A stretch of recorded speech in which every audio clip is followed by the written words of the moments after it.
11 अक्टूबर 2022 ये तारीख देश की तमाम आवाम को याद रहनी चाहिए। सिर्फ इसलिए नहीं कि फीफा अंडर 17 महिला वर्ल्ड कप 2022 की शुरुआत इस तारीख को हुई, बल्कि इसलिए भी कि इस भारतीय टीम में 6 खिलाड़ी झारखंड से हैं, जिनमें सबसे ज्यादा सुर्खियों में सुनाई दे रही है अष्टम उरांव, झारखंड की वो आदिवासी बेटी जो महिला फुटबॉल टीम का प्रतिनिधित्व कर रही है। अष्टम उरांव झारखंड के गुमला जिले के छोटे से गांव बनारी गोरा टोली की रहने वाली है। इस गांव का नाम भी आपने शायद ही सुना हो, क्योंकि आज सुर्खियों में सुनाई पड़ रहा ये गांव आज तक पक्के रास्ते के लिए भी प्रशासनिक रहम की बाट जोहता रहा, जो इस बेटी की प्रतिभा के सामने आने के बाद अब बन पा रहा है।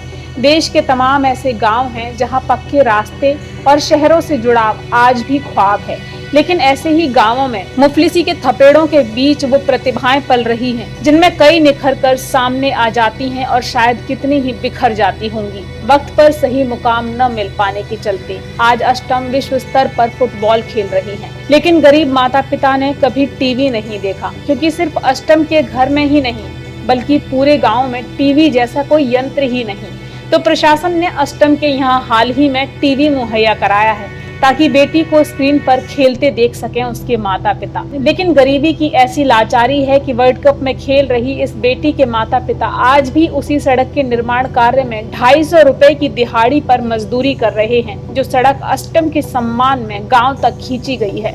ये मजदूरी उनकी जरूरत है, मजबूरी है। अष्टम के अलावा इन माँ बाप के कंधों पर और 4 संतानों का जिम्मा है। अष्टम की 3 बहनें, एक भाई है। उनके सपनों को भी पंख मिले, इसके लिए माता पिता खेतों में, सड़कों पर मजदूरी करते हैं। आर्थिक परेशानियों के बावजूद उन्होंने अष्टम को हजारीबाग के सेंट कोलंबस कॉलेजिस्ट स्कूल में भेजा, ताकि अष्टम को पढ़ाई के साथ साथ अपना पसंदीदा खेल फुटबॉल सीखने का मौका मिल सके।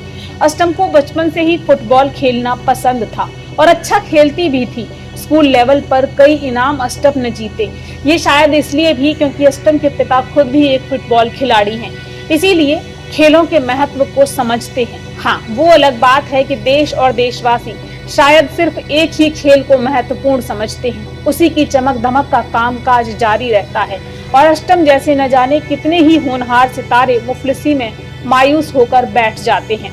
लेकिन अष्टम न सिर्फ मुफलिसी से लड़ी बल्कि पहचान भी बनाई, क्योंकि खिलाड़ी और खेल की महत्ता को समझने वाले पिता ने अपनी संतानों से कहा कि अच्छी पढ़ाई और खेल कूद पर फोकस करें, अपना रास्ता तलाशें। रही जरूरतों की बात तो वो मेहनत मजदूरी से पूरी होगी। माता पिता का वही विश्वास, वही मेहनत रंग लाई। पिछले साल मार्च महीने में अष्टम उरांव का सिलेक्शन इंडिया की सीनियर महिला टीम के लिए हुआ, फिर उसे अंडर 17 के नेशनल कैंप में सिलेक्ट किया गया। अष्टम के अच्छे प्रदर्शन को देखते हुए उसे टीम का कैप्टन बनाया गया। अष्टम उरांव के अलावा इस टीम में झारखंड की बाकी 5 खिलाड़ी भी कमजोर और गरीब परिवारों से हैं। झारखंड की ही अनीता जो अष्टम की टीम में शामिल है, उनकी कहानी भी कुछ अलग नहीं। वो 5 बहनें थीं, इसलिए पिता ने साथ छोड़ दिया। माँ ने सभी को पाला। मेहनत मजदूरी करके वो अपनी बेटी को आज फुटबॉल टीम का हिस्सा बनाकर बहुत खुश हैं।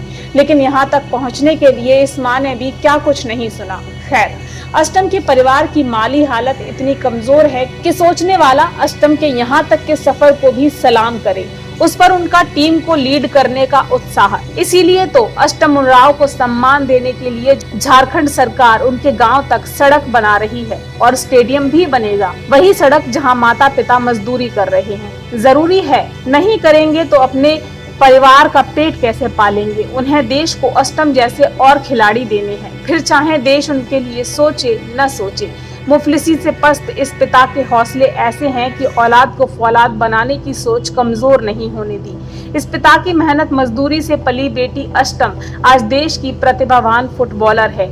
अष्टम की अन्य बहनें और भाई भी इसी राह पर हैं। एक बहन फुटबॉलर है और एक बहन एथलीट, जिनके सपने साकार करने को माता पिता हर मशक्कत का हिम्मत से सामना कर रहे हैं। अजीब विडंबना है इस देश की। कोई मशहूर न हो तो उस पर गुरूर भी चुप्पी साधे बैठा रहता है। अष्टम जब कैप्टन बनी तब प्रशासन को भी उसकी याद आई।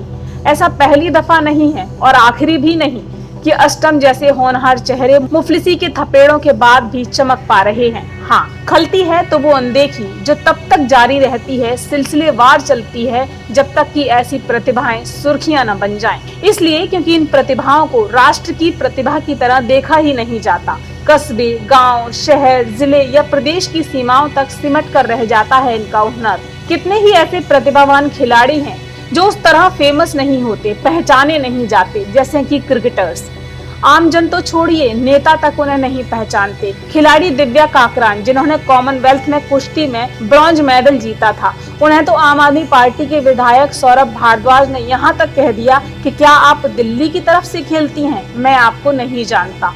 दरअसल ये हुआ था दिव्या के इस ट्वीट के बाद, जिसके बाद उत्तर प्रदेश की योगी सरकार ने दिव्या को 50 लाख रुपए का आर्थिक सहयोग देने का ऐलान किया। मैरी कॉम खेल की दुनिया का वो नाम है जिसने हमारे देश को विश्व स्तर पर पहचान दिलाई। उनकी कहानी से भी कोई अनजान नहीं है। उनके साथ भी किस किस तरह का भेदभाव किया गया। और भी कई ऐसे उदाहरण हैं जो आज नाम कमा चुके हैं, लेकिन पीछे एक मशक्कतों भरा अतीत है जो रह रहकर जीवंत होता है और सवाल करता है कि सरकार प्रशासन कब जागेगा, कब देश के कोने कोने में दबी छिपी ऐसी प्रतिभाओं को प्रोत्साहन और संसाधन बिना किसी मशक्कत मुमकिन हो सकेंगे। ऐसी कहानी सुनकर, ये सब देखकर मन भावुक होता है कि किस तरह से मेहनत मजदूरी, ईंट भट्टों पर काम करके माँ बाप इन प्रतिभाओं को लायक बना सके हैं कि ये देश के लिए खेलें। इन प्रतिभाओं ने अपने लक्ष्य प्राप्ति के उस कठिन दौर में न कोई प्रोटीन खाया, न हेल्दी फूड। इन्होंने खाए हैं पानी और भात,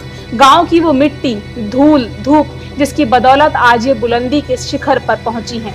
और असली इनाम वो होगा जब इन्हें और इनके परिवार को भी दूसरे खिलाड़ियों, दूसरे खेलों की तरह मान सम्मान मिल सकेगा।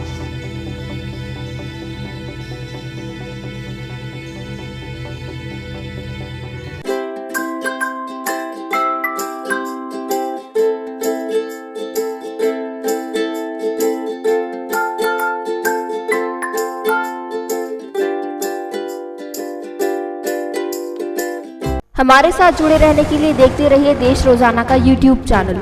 सब्सक्राइब कीजिए, साथ ही देश रोजाना की खबरें सबसे पहले देखने के लिए प्रेस कीजिए बेल आइकन।